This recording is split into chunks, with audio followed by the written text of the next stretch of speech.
When's the last time you were by yourself in a new place? It turns out solo excursions are having a moment. A study from the travel company Skyscanner shows 1 in 4 travelers are considering a solo trip in 2023. So what's the draw? What is it about being on your own that's so appealing? I definitely think that the sense of independence that you get from solo travel is one of the major appeals to why so many people are starting to consider doing it. But I think even the bigger idea for the why behind traveling alone has a lot to do with freedom. Lexie Alford holds the Guinness World Record for the youngest person to visit every country in the world. She hit nearly 200 by the time she was 21 years old, and a lot of those trips were by herself. If your partner or your family or your friends don't want to go and do something, or they can't afford to do something, but you really want to, and you want to avoid regretting not doing that while you're, able to go out and see the world, I think that that's a really important part of it. Even if you can't find somebody to go with you, you can always go by yourself, and having that sense of freedom that you can go out and see or do anything if you just have the confidence and are a bit brave enough to go out and do it is pretty remarkable. Acting as her own guide is pretty typical for Lexi, who documents her travels on her blog and YouTube channel, Lexi Limitless.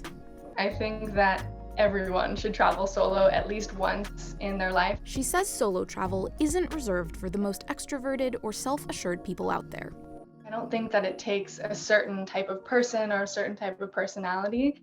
I think it does come easier for some people who are already very independent to go off on their own and to have a good time. I think that if everyone had that opportunity to travel alone at least once in their lives, they would be so surprised by the sense of confidence and independence that they get out of those experiences.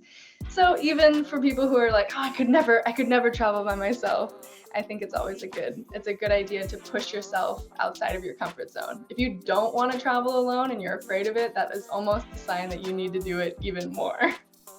Of course, there's also the matter of safety while navigating an unfamiliar place. You always have to trust your intuition when you're a solo traveler, especially for women. I was traveling alone in Mozambique, and I ended up having to take a bus back to my hotel into the city a little bit too late after sunset, and there was a miscommunication through the language barrier with my driver that was taking me back to my hotel, and he took me in the opposite direction driving for a few hours, and it definitely really scared me to be in that experience, but I had the ability to really forcefully communicate. No, we need to go back the other way. We need to go back to my hotel, which eventually that worked out. So having the ability to communicate and always look out for yourself and have what I like to call radical responsibility when it comes to traveling by yourself. Lexi says that she has 2 golden rules for solo travel,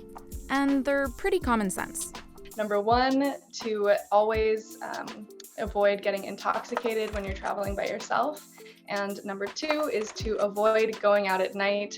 This rule isn't always as fun as you may want it to be, but it also gives you an excuse to get back to your hotel right after sunset, go to sleep early, and then wake up early and have so much more time to explore. And you'll avoid a hangover or 2. For Lexi, preparation is also key to successful solo travel, whether that's asking your network for travel recommendations or researching the culture and customs of a new place. Having that calm, inner sense of confidence because you actually did do your research and know where you're going.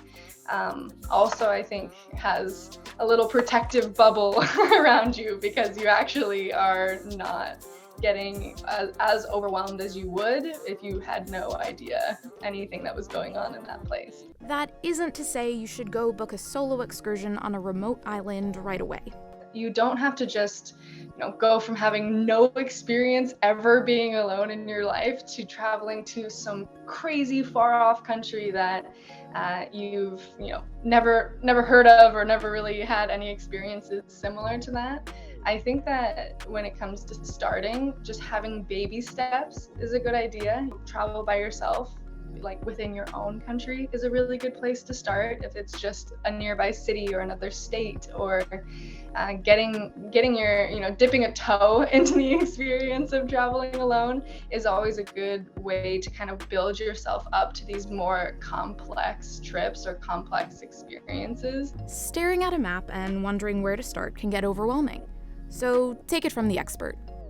Whenever I recommend traveling by yourself for the first time, the 3 regions that always come to mind are Western Europe, Southeast Asia, and Central America. I think those are the great places to get started traveling by yourself, since there is a lot of infrastructure geared towards solo travelers, and there's also a lot of solo travelers in those regions. And then from there, once you've started to have some experiences and gain that confidence that can kind of only be earned through experience, you can start venturing into even more off the beaten path places.